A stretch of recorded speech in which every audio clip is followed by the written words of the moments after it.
Okay, చాలా మందిని చాలా పరుషంగా విమర్శించిన మల్లన్న ఒక విమర్శకి చాలా హట్ అయినట్టు అనిపిస్తోంది. కేటీఆర్ బిట్స్ పిలాని వర్సెస్ పల్లి బఠానీ అన్న దగ్గర ఎందుకంత బాధ అనిపిస్తుంది మీకు? ఒక విషయం ఏం చెప్తా అంటే సార్, నన్ను అంటే నేను పట్టించుకోను సార్. మిమ్మల్ని అన్నాడు, నన్ను అంటే పట్టించుకోను. కానీ బిట్స్ పిలాని వర్సెస్ పల్లి బఠానీ అంటే ఆయన బిట్స్ పిలానీలో చదివినటువంటి వ్యక్తి కాబట్టి అన్నాడు.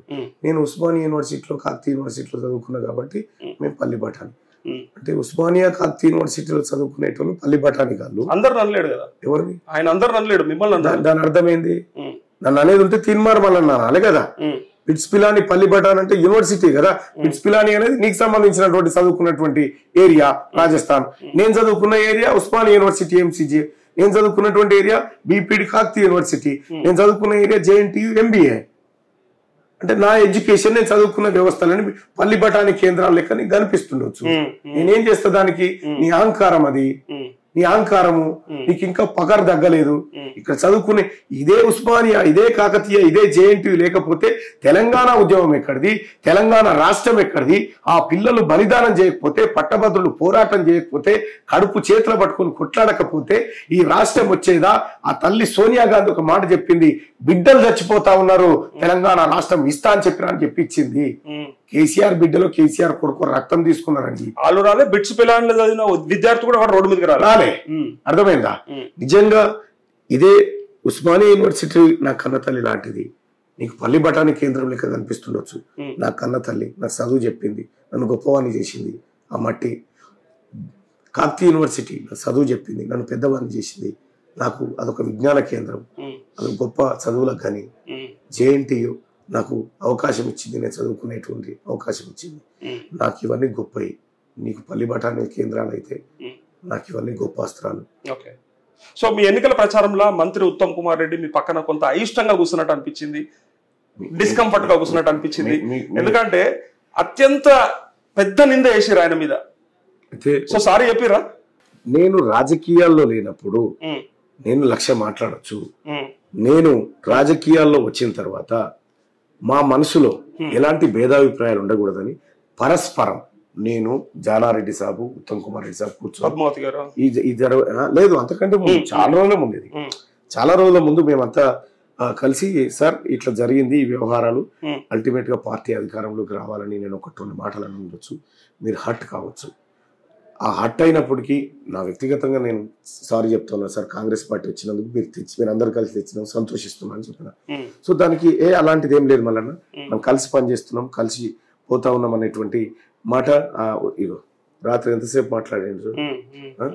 విషయం ఏంటంటే మేమంతా చాలా కోఆర్డినేషన్ గా ఉన్నాం.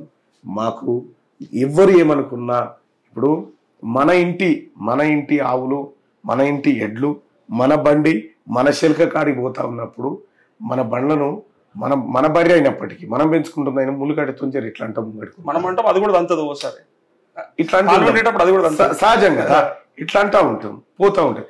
అది అడిగి చేరాలని అంటా ఉంటాం తప్ప కానీ దీని మీద కోపంతో కాదు కదా. సో అట్లా కార్యక్రమం అంతేనా? సో పట్టభద్రులకి ముఖ్యంగా ఎట్లా ఉంటది అంటే, ఇప్పుడు పట్టభద్రులు ఓటేయాలంటే మల్లన్నకి ఇంట్లో ప్రభుత్వమా లేకపోతే వాళ్ళు ఇచ్చిన హామీలు ఇవేం చూడరు, అభ్యర్థి ఎవరు మా కోసం ఏం చేయగలుగుతాడు అనేదే చూస్తారు. సో మల్లన్నకి అంటే మల్లన్న ఏం చేస్తాడు పట్టభద్రుల కోసం అంటే? మల్లన్న ఈ పట్టభద్రుల కోసం ఏం చేస్తాడు అనేది నాకంటే ఎక్కువ నరేష్ గారు నన్ను అనుకరిస్తున్నారు. మీరు చెప్పండి ఏం చేస్తారు. మల్లన్న మోసం చేయడు ఫస్ట్ వాళ్ళలాగా. మల్లన్న ఇవాళ టిఆర్ఎస్ పార్టీ ఓటుకు 500 రూపాయలు పంచుతాను సార్, నేను పంచలేను సార్, నేను పంచలేను. నేను నిజంగా డబ్బులు సంపాదించడం కాదు, అక్రమ మార్గాల ద్వారా నేను నిజంగా తీన్మార్ మల్లన్నకి డబ్బులు పెట్టి పదవి కొనుక్కోవాలనేటువంటి పరిస్థితి వస్తే అలాంటి పదవి నాకేమొద్దు సార్. నాకు ప్రజలు ఇచ్చిన ఈ పదవి చాలు, తీన్మార్ మల్లన్న అనే పదవి చాలు.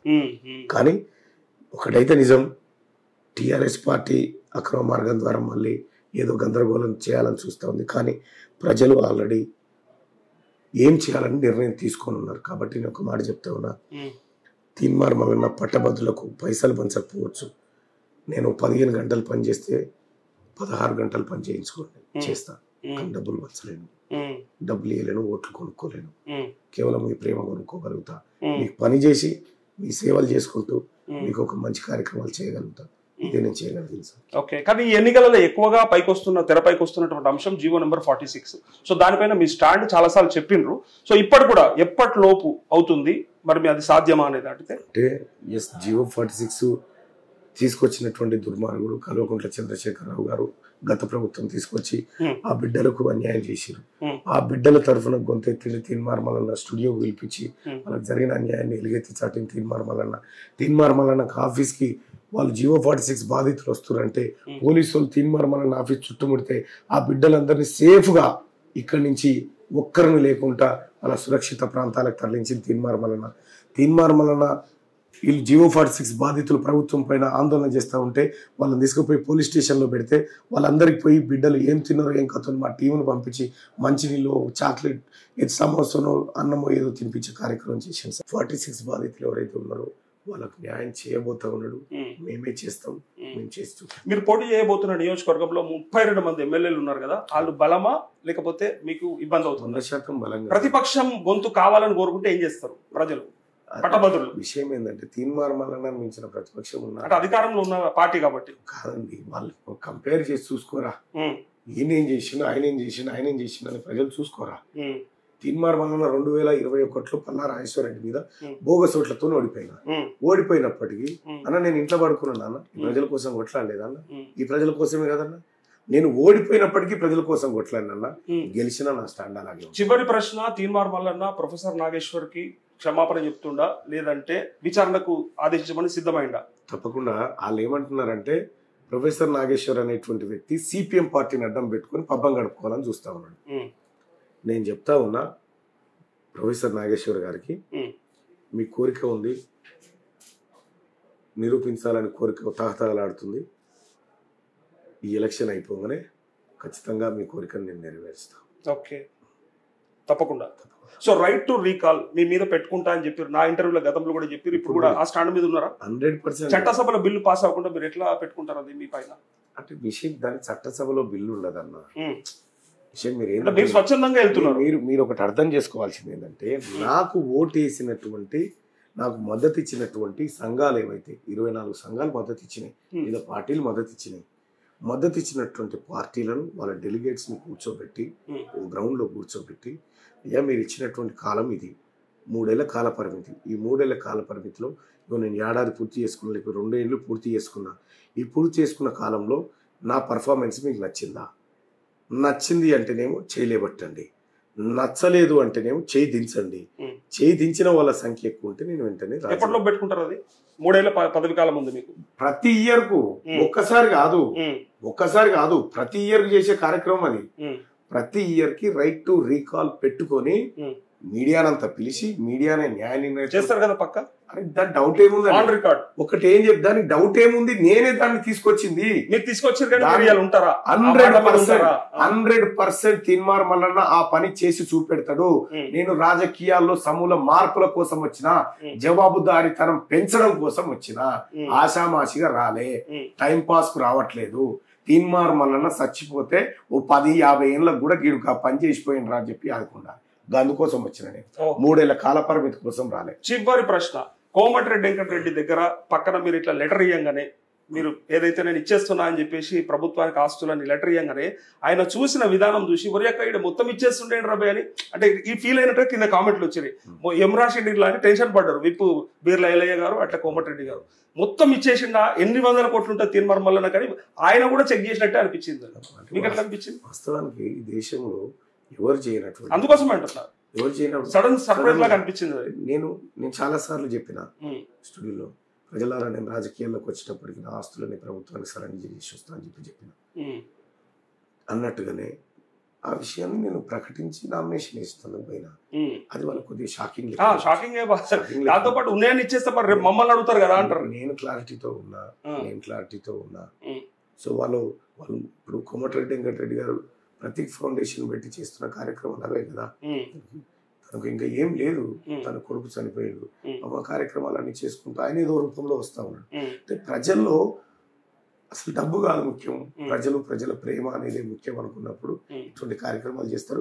చాలా మందికి అది ఇన్స్పిరేషన్ గా ఉండాలని కోరుకుంటారు. ఓకే, సిట్టింగ్ స్థానమైన బీఆర్ఎస్ వదులుకుంటుందా ఈ సీట్ ని? అంటే బలంగా ప్రయత్నం చేస్తుంది కదా. అంటే పట్టభద్రులు వదిలిస్తారు, పట్టభద్రులే వదిలిస్తారు, అది వాళ్ళు వదులుకోకుండా వదిలిస్తారు. ఈ సిట్టింగ్ స్థానాన్ని వదిలిపెట్టిపోయింది వాళ్ళదే కదా. కానీ బీజేపీకి బాగా సపోర్ట్ చేసిన బీఆర్ఎస్ ఎంపీ ఎలక్షన్స్ లో ఈసారి రివర్స్ లో బీఆర్ఎస్ కి బీజేపీ సపోర్ట్ చేస్తుంది. ప్రేమేందర్ రెడ్డి పెద్దగా ప్రచారంలో లేడు, అందుకోసమే మల్లను ఓడించడానికి రాకేష్ రెడ్డి కరెక్ట్ గా పెట్టి. నరేష్ గారు మీరు పట్టభద్రులు కదా, ఒక సాధారణ క్యాడరు పోయి దేనికి ఏమని చెప్పినామంటే బీజేపీ లేదు మన ఓట్లని బీఆర్ఎస్కి అంటే సాధారణ మహిళ వింటది, అంటే సాధారణ ఓటర్లు కొంతమంది వింటారు, పట్టభద్రులు వింటారండి. అది పట్టభద్రు వ్యక్తి మేధావి, అతనికి ఆలోచన ఉంటుంది కదా. ఈ మేధావులు డబ్బులు తీసుకొని గతంలో పల్లా రాజేశ్వర రెడ్డిని గెలిపించారని మీరు అన్నారు, నేను అన్నా చాలా సార్లు అన్నా. ఒక విషయం గుర్తుపెట్టుకో, వాళ్ళు కూడా డబ్బులకు అమ్ముడు పోయినారు. ఒక్కసారి ఇప్పుడు కూడా చెప్తా ఉన్నా, ఇప్పుడు అమ్ముడు పోవడానికి గ్యారంటీ. పట్టభద్రులు అమ్ముడు పోలేదు, పట్టభద్రులు ఓటు వేసే పట్టుకుని 1,50,000 ఓట్లు వచ్చినాయి నాకు. వాళ్ళు ఓటేసారు, కేవలం బోగస్ ఓట్ల ద్వారా మాత్రమే పల్లా రాజేశ్వర రెడ్డి గెలిచిందన్న విషయం చెప్పిన. పల్లా రాజేశ్వర రెడ్డి పైసలు పంచితే హైదరాబాద్ లో మీరు ఓటు వేసిరా పోని 2,000 రూపాయలు ఇస్తే ఆ హైదరాబాద్ లో ఉన్న ఓటర్ ఇంకో 5గురిని జమ చేసుకొని పోయి ఆ కారులో వెళ్ళిపోయి తీర్మానం వలన కోటేసినటువంటి బిడ్డలు ఉన్నారు. పట్టభద్రుడు ఎప్పుడు అమ్ముడు పోలేదు, ఆలోచనతో పనిచేసిండు. ఎవడు డబ్బులు ఇచ్చినా ఎవడు ఏం చేస్తా ఉన్నాడని క్లీన్ గా అబ్జర్వ్ చేసిండు. ఎన్నికల్లో ఇంకా స్పష్టత వస్తుంది మీకు. రేపు రాత్రి వరకు నేను ఆధారాలతో రావచ్చు మీ దగ్గరికి, రండి. వస్తే మీరు నిజంగా తప్పుకుంటారు.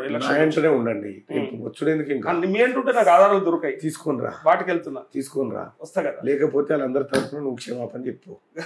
లేవని చెప్తే నేను క్షమాపణ చెప్పను, లేవని చెప్తాను. కాదు, క్షమాపణ నేనేం చెప్పలేదు కదా, ఆరోపణ చేసింది వాళ్ళు కదా. వాళ్ళ తరఫున రాలేదు, వాళ్ళ తరఫున రాలేదు. ప్రశ్న మీరు చెప్తారా కేసీఆర్ తరఫున? చెప్పలేదు కదా. రేపు పొద్దున మేడిగడ్డలో తప్పు జరగలేదని ప్రూవ్ అయితే మీరు చెప్తారా కేసీఆర్ తరఫున? ఎందుకు చెప్పు, చెప్తారు కదా. 100% చెప్తారు. మీరు ఆరోపణ చేశారు కాబట్టి ఆధారం చూపెడుతుంటే నేను చేయలేదు ఆరోపణ. విషయం ఏంటంటే తీర్మార్ మల్లన్న చెప్పిన దానికి ఆధారం చూపిస్తాడండి, ఆరోపణ చేయడు. ఇగో ఇది ఆధారం, ఇది సర్వే నెంబరు, ఇది కథ, ఇది లెక్క, ఇక్కడ జరిగింది, ఇది ట్రాన్సాక్షన్, ఇది లెక్క అని తీర్మార్ మల్లన్న నోటి మాట చెప్పాడు. ఆధారాలు చూపెట్టి మరీ చెప్తాడు. గా పని చేయమని వాళ్ళని ఏంటి ఈ ఫామ్ హౌస్లు ఈ మౌజులు ఇక ఈ సర్వే నెంబర్లు ఇవన్నీ తీసుకొచ్చి ఆధారాలు చేసి ఇగో ఈ మల్లనే అని చెప్పారంటే ఎవరు ముందుగా తెస్తే ఫస్ట్ వాళ్ళకి రాసిస్తా, ఎవరు ముందుగా తెస్తే వాళ్ళకి రాసిచ్చి నెక్స్ట్ ఎన్నికల పరిధి చూద్దాం. Thank you. చూద్దాం పట్టభద్రులు ఎవరిని ఆదరిస్తారో. Thank you Mallanna, wish you all the best. ఇది మల్లన్నతో స్పెషల్ ఇంటర్వ్యూ. Thank you.